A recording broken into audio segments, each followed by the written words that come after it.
ஒரு அட்டை முக்கியமானதாக இருக்குது. அட்டைக்கார பார்த்தா குஷு புரட்டு கலப்பமா இருக்கு.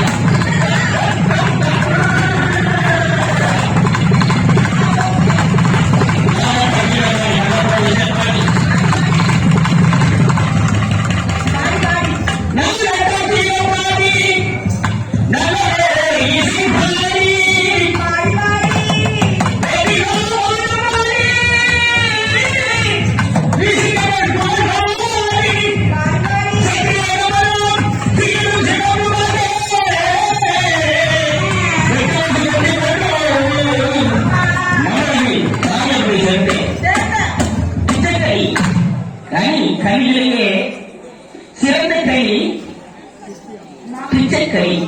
நம்மளது கைவிடுகிறது பிச்சைக்கறி. அவருடைய நாதஸ்வர நயனிமலம் அண்டவா புகழ், பம்பாய் புகழ், கல்கத்தா புகழ், மலேசியா புகழ், சிங்கப்பூர் புகழ், திருநெல்வேலியா புகழ், பல இடங்களில் பாசம் பாராட்டு வாங்கிய கலை மாமணி, கலை குடமணி, கலை மன்னமணி, கலை நண்பணி பெற்றங்களை விட்டு கலைக்கு நீயா இல்ல கலைக்கு நானா பலசத்திற்கு தமிழ் தமிழ் தமிழ் மகன் ஐயா எல்லாத்தையும் பத்தான கலைக்கூடிய நம்மளது அவர் போய் 7